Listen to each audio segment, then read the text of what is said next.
So, good morning and welcome back mga lods. So ito muna ang gagamitin namin, yung Yaris. Dahil mahal na yung gas ngayon mga lods. Almost $6 per gallon na dito. Kaya ito muna. Huwag muna yung Forerunner dahil kala mo kada pihit ay kada accelerate mo doon umiinom ng gas eh. Kala mo nagsusot drinks lang. Ito muna ang gagamitin namin. So anyway mga lods, magluluto kami ngayon ng ano kasi lulutuin natin? Binagoongan na baboy. So yun ang lulutuin namin. Pupunta kami Peles. Mamimili kami doon ng mga sangkap, mga kailangan. Magluto na rin kami. So mamaya na lang mga lods. So dito na kami mga supermarket namin dito. Yan yung unang sangkap natin mga lods. Eggplant. Ano kasi Tagalog yan? Nakalimutan ko. Talong. Tawa. Number 1 ingredients natin may yung bagoong mga lods. Yan. Ito yung kinuha namin. Tapos sa pork belly mga lods. Yan. Yung isa pang sangkap to mga lods. Pork belly. Bawang mga lods, bili rin tayo. So, bumili na rin kami ng stove mga lods. Ito, para sa butane. Yan.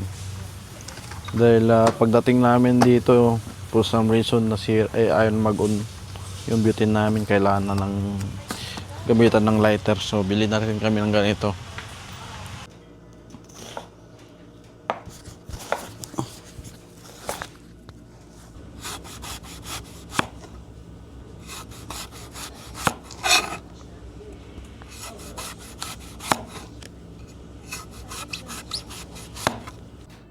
So yan, hiwa-hiwa ng mga loads. Igisa na lang natin mga yan.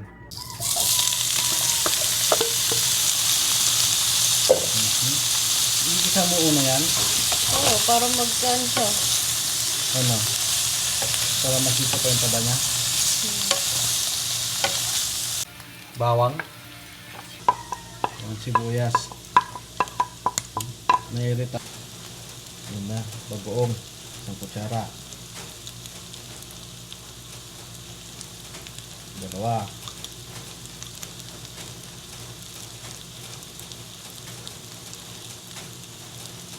Tama na yan. Tatlo. May butal pa.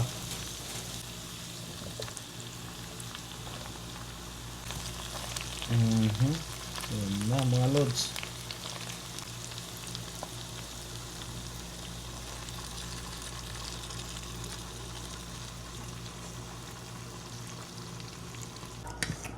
Kain mga loads.